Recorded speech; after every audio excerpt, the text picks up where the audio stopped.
देखिए, सबसे पहले तो आज बसंत पंचमी है और इसकी शुभकामनाएं जो है सभी लोगों को मैं देता हूं। और जहां तक पार्लियामेंट की बात है तो स्टैम्पेड हुआ है तो जिम्मेदारी तो किसी पे तय होनी चाहिए। इतनी बड़ी घटना हुई है तो होना चाहिए। अब कितनी संख्या में लोग मारे हैं, देरी हुई है, उस हिसाब से इंतज़ाम नहीं था। तो अगर जनता के सवाल को अगर विपक्ष उठा रही है तो इसमें ऐतराज़ की क्या बात है?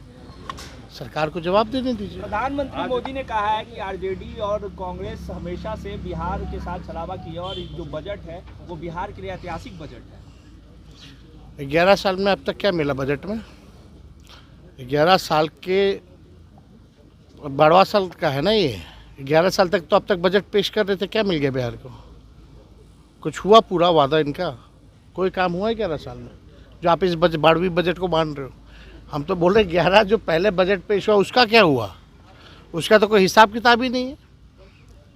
ये केवल जुमलेबाजी है और कुछ नहीं। पूरी तरीके से बिहार के साथ सौतेला व्यवहार किया जा रहा है। अब कंपेयर कर लीजिए ना, गुजरात और बिहार को कितना मिला है? दूध का दूध और पानी का पानी हो जाएगा। सब कुछ तो गुजरात के लिए किया इन लोगों ने, बिहार के लिए कहाँ कुछ किया। सौतेला व्यवहार किया।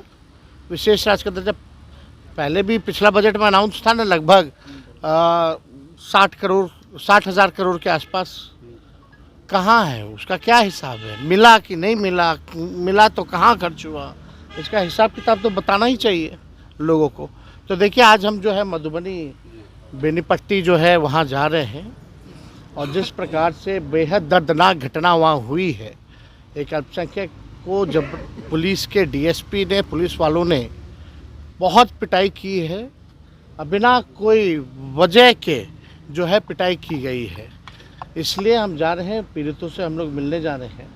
और हम आपको बता दें, ये बेनीपट्टी में ये सिर्फ यही एक वारदात नहीं है। इससे पहले भी जो है बेनीपट्टी थाना क्षेत्र के बसेट क्षेत्र में कुछ महीने पहले राहुल कुमार झा को जो है थाने वालों ने सीमा के बाहर ले जाकर के खूब पीटा।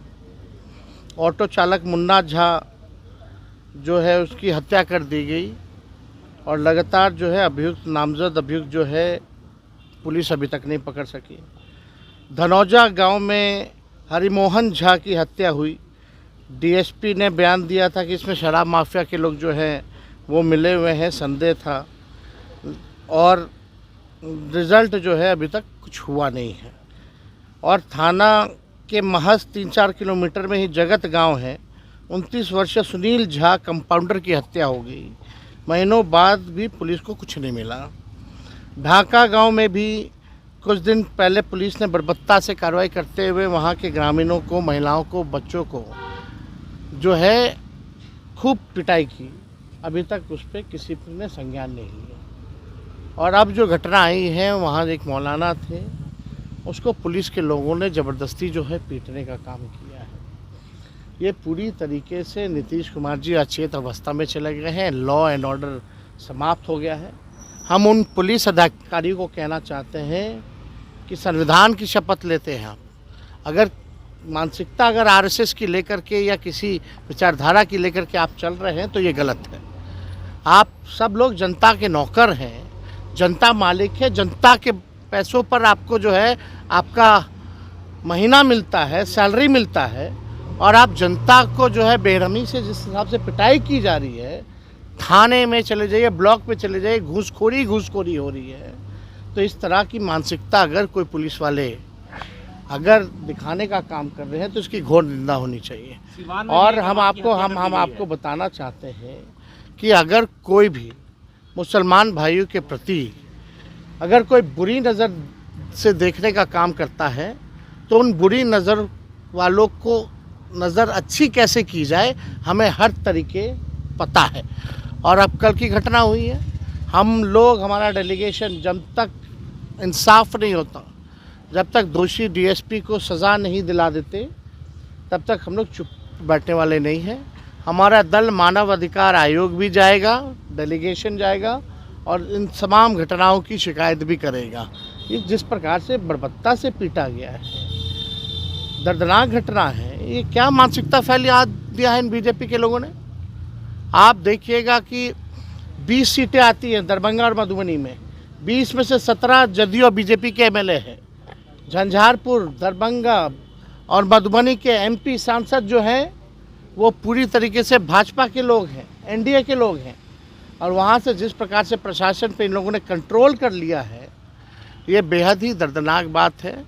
अब इस तरह की मानसिकता अगर पुलिसों में अगर फैलाई जाएगी तो इसकी कितनी भी निंदा ही नहीं, बल्कि सत्ता में हम रहे ना रहे, हारे या जीते, अगर कहीं भी किसी के साथ भी अगर अन्याय होगा तो तेजस्वी लड़ने का काम करेगा। कहीं भी इस तरह की घटनाएं इस तरह की घटनाएं लगातार बिहार में हो रही हैं। लॉ एंड ऑर्डर के सवाल पर लगातार हम बुलेटिन जारी करते हैं। हम तो ये भी कहते हैं कि बिहार में एक दिन में कम से कम 500 राउंड गोलियां चलाई जाती हैं, लेकिन कार्रवाई किसी पे नहीं की जाती है। शकील साहब की बेटे ने सुसाइड की है। हमको अभी दुखद सूचना जो है अभी प्राप्त हुई है। हम देश हम जो है वापस लौट के मुलाकात करने जाएंगे।